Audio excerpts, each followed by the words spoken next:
Puji Tuhan, salam sejahtera di dalam kasih Tuhan kita Yesus Kristus. Pada pagi hari ini kita akan sama-sama mendengarkan firman Tuhan yang saya beri tema, belajar untuk mengerti kehendak Tuhan. Mari kita sama-sama buka Alkitab kita di dalam Kitab Kejadian, pasal 50 ayat yang ke-20. Firman Allah berkata, "Memang kamu telah mereka-rekakan yang jahat terhadap aku, tetapi Allah telah mereka-rekakannya untuk kebaikan, dengan maksud melakukan seperti yang terjadi sekarang ini, yakni memelihara hidup suatu bangsa yang besar." Kita tahu latar belakang dari ayat ini adalah ketika Yusuf, saudara-saudaranya merasa takut kepada Yusuf ketika ayah mereka Yakub meninggal. Apa yang ditakutin oleh saudara-saudara Yusuf? Mereka takut jangan sampai Yusuf menaruh dendam kepada mereka atas semua perbuatan jahat yang mereka telah lakukan kepada Yusuf di masa yang telah lalu. Itu sebabnya mereka mengutus salah seorang untuk berkata kepada Yusuf, "Yusuf, ketika ayah masih hidup, dia telah berpesan bahwa engkau harus mengampuni saudara-saudaramu." Ketika utusan ini datang kepada Yusuf dan Yusuf mendengar itu, Yusuf menjadi sedih. Bahkan dia menangis mendengar perkataan orang tersebut. Sebagai manusia biasa, Yusuf juga pernah alami kesusahan di dalam hidupnya lewat apa yang dilakukan oleh saudara-saudaranya. Bagaimana saudara-saudaranya menaruh iri hati kepada dia karena dia sangat dikasihi oleh ayahnya. Sehingga pada satu kesempatan saudara-saudaranya membuang dia ke dalam sebuah sumur yang gelap. Bahkan ketika dia diangkat dari sumur itu, dia dijual ke Mesir. Dipisahkan jauh dari ayahnya yang sangat mengasihi dia. Di Mesir dia menjadi budak. Dia bekerja di rumah Potifar. Dan di situ pun dia mengalami fitnahan yang luar biasa. Dia dituduh melakukan apa yang tidak dia lakukan. Bahkan bukan cuma itu. Karena fitnahan itu, dia dibuang atau dimasukkan ke dalam penjara selama 2 tahun. Di dalam penjara pun, sekalipun dia pernah menolong baik juru minuman Firaun maupun juru roti, dia mengartikan mimpi mereka. Tetapi apa yang dilakukan oleh Yusuf dilupakan. Yusuf sebagai manusia biasa, dia juga punya perasaan, bisa marah, bisa sedih, bisa kecewa ketika dilakukan hal yang jahat kepada dia. Tetapi kita belajar dari Yusuf pada pagi hari ini, dia tidak mengizinkan, ya. Yusuf tidak membiarkan semua perasaan itu, baik rasa marah, rasa sedih, rasa kecewa menguasai hidupnya. Kenapa?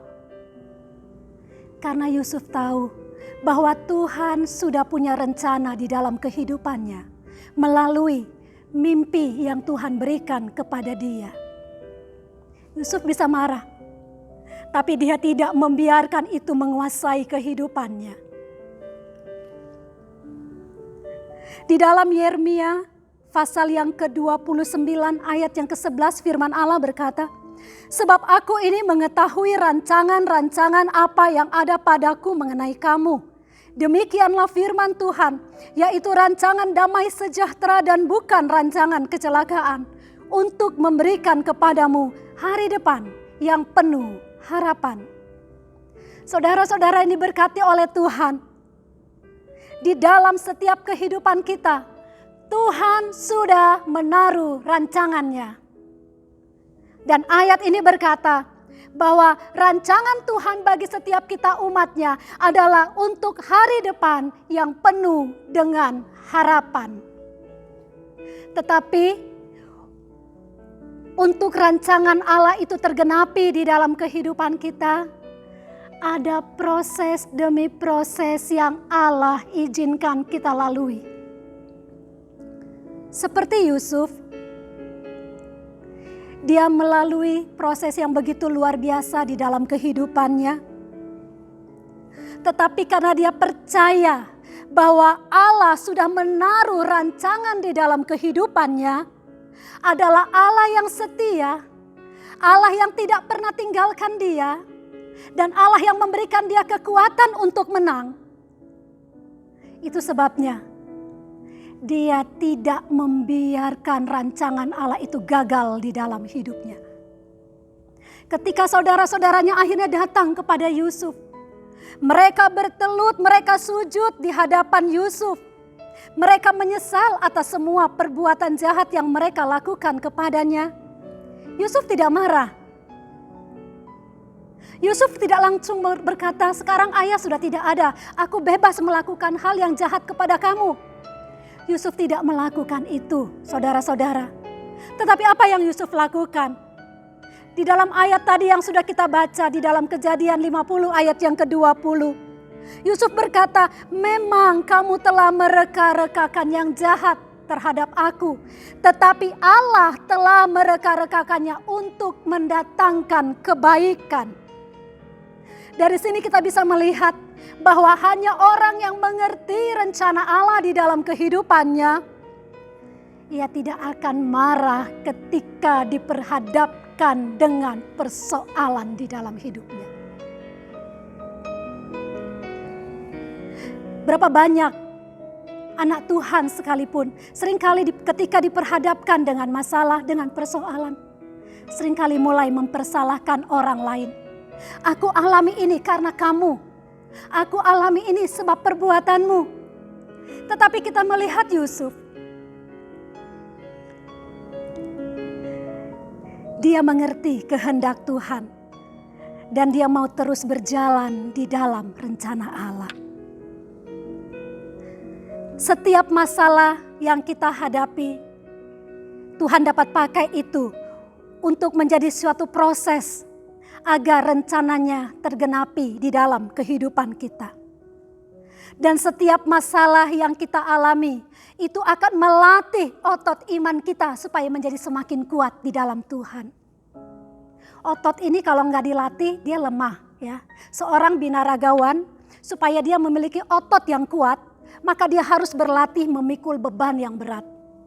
Ya, semakin berat beban yang dia pikul itu semakin menguatkan otot-ototnya. Nah demikian juga dengan kehidupan kita. Allah seringkali izinkan kita mengalami masalah agar kita memiliki otot iman yang kuat. Dan firman Allah katakan hanya orang yang kuat yang dapat menanggung beban. Dari mana sumber kekuatan kita? Apakah dari otot kita? Tidak. Sumber kekuatan kita berasal ketika kita dekat dengan Tuhan. Berarti Tuhan mau di dalam kehidupan setiap orang percaya agar selalu dekat, melekat dengan Dia. Karena firman Allah berkata, di luar aku, kamu tidak bisa berbuat apa-apa. Sama seperti ranting yang tidak dapat berbuah jika dia tidak melekat pada pokoknya. Karena dari pokok itulah dia menerima zat-zat makanan yang memampukan dia untuk dapat mengeluarkan buah. Ketika kita melekat dengan Tuhan, maka kekuatan Tuhan itu akan menjadi kekuatan di dalam hidup kita. Sehingga kita dapat menang di dalam segala persoalan. Saudara-saudara yang diberkati oleh Tuhan, dimanapun saudara berada dan mendengarkan renungan firman Tuhan pada pagi hari ini, mari kita belajar untuk mengerti kehendak Tuhan di dalam hidup kita. Segala sesuatu tidak akan terjadi di dalam hidup kita kalau Tuhan tidak izinkan itu terjadi. Seperti rambut di kepala, tidak akan jatuh kalau Tuhan tidak izinkan itu jatuh. Tetapi Kalau sampai segala sesuatu Tuhan izinkan terjadi di dalam hidup kita, itu berarti Tuhan sudah punya rencana yang besar, yang indah dan mulia bagi kita. Ikuti saja jalannya Tuhan. Ikuti saja rencananya Tuhan. Allah yang memanggil kita adalah Allah yang setia. Sebagaimana Tuhan menyertai Yusuf, Tuhan yang sama juga menyertai kita. Dia tidak tinggalkan kita sendirian. Puji Tuhan. Roma 8 ayat 28 berkata, kita tahu sekarang bahwa Allah turut bekerja dalam segala sesuatu untuk mendatangkan kebaikan bagi mereka yang mengasihi Dia, yaitu bagi mereka yang terpanggil sesuai dengan rencana Allah. Tuhan yang memanggil kita adalah Allah yang mengasihi kita. Dia berkata, aku tidak pernah tinggalkan engkau dan aku tidak biarkan engkau. Apapun yang sedang kita alami hari-hari ini, situasi, kondisi mungkin tidak enak, mari kita tetap melekat kepada Tuhan. Tuhan akan memberi kita kekuatan dan kemenangan untuk bisa melewati semuanya itu bersama dengan Tuhan. Dan kita akan menjadi orang-orang pemenang karena kita punya Allah pemenang. Puji Tuhan. Pagi hari ini firman Tuhan tidak saya perpanjang, tapi biarlah firman ini dapat menjadi berkat buat kita semua yang percaya kepadanya. Mari kita sama-sama berdoa. Bapa kami di dalam surga, di dalam nama Tuhan Yesus Kristus kami datang kepadamu. Kami bersyukur kami punya Tuhan yang setia, kami punya Tuhan yang berkuasa, dan yang selalu memberi kami kemenangan di sepanjang perjalanan hidup kami. Tuhan, kami tidak mau jauh dari Engkau, karena Engkaulah kekuatan kami, bahwa kami terus melekat erat dengan Engkau, seperti ranting yang melekat pada pokok anggur. Demikian Tuhan, terima kasihlah buat kebaikan yang sudah Engkau berikan. Kalau kami masih ada sampai saat ini, kami tahu semua ini karena kemurahan-Mu. Bapa, pagi hari ini kami mau naikkan doa syafaat kami. Kami mau berdoa buat bangsa kami Indonesia. Kami tahu bangsa ini ada di dalam rencana Tuhan. Karena itu biarlah Tuhan Engkau yang bekerja sesuai rencana-Mu yang sempurna atas bangsa ini. Mulai dari para pemimpinnya, Bapak Presiden, sampai seluruh aparat yang terendah. Tuhan pakai mereka sesuai dengan apa yang Tuhan sudah percayakan di dalam hidup mereka. Hikmat Tuhan menyertai mereka dan Engkau berkati mereka. Berkati juga para penegak hukum yang ada di negeri ini Tuhan. Pakailah mereka sesuai dengan rencana-Mu. Kami tahu Tuhan rencana Allah tidak akan gagal di tengah-tengah bangsa kami. Engkau memberkati seluruh bangsa Indonesia yang ada Tuhan. Engkau memagari bangsa ini dengan kuasa-Mu. Dan kami terus percaya bahwa Engkau memberkati bangsa ini. Engkau yang memulihkan bangsa ini di dalam segala hal. Karena kami percaya tidak ada yang mustahil bagi Tuhan. Tuhan, Engkau memberkati juga kota Temanggung dan sekitarnya. Engkau selalu memberi kekuatan dan kesehatan kepada rakyat yang ada di kota ini. Tuhan memberkati pekerjaan-Mu khususnya yang ada di tempat ini. Pelayanan hamba-Mu Bapak Ibu Gembala yang ada terus Engkau pakai menjadi saluran berkat-Mu. Bahkan seisi pastori pun Engkau terus pakai bagi kemuliaan nama-Mu.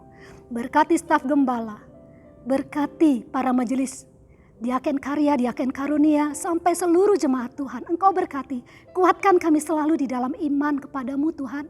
Dan ajar kami untuk semakin mengerti rencana Tuhan di dalam hidup kami. Terima kasih Tuhan. Kami juga mau berdoa buat seluruh umat-Mu. Mereka yang mendengarkan firman Tuhan pada pagi ini dimanapun mereka berada. Tilik dan lawatilah mereka satu persatu. Biarlah mereka juga boleh belajar. Mengerti kehendak Tuhan. Bahwa apa yang Tuhan perbuat itu pasti yang terbaik buat kami. Tuhan berkati para medis, para dokter, para perawat. Berkati mereka dan pakailah mereka menjadi alat kemuliaan di dalam tangan-Mu. Terima kasih Tuhan karena Engkau mengasihi kami dan Engkau tidak pernah tinggalkan kami. Kami lebih dari pemenang karena kami punya Tuhan pemenang. Terima kasih Bapa. Kami mengucap syukur buat firman yang sudah kami terima. Di dalam nama Tuhan Yesus Kristus. Haleluya. Amin.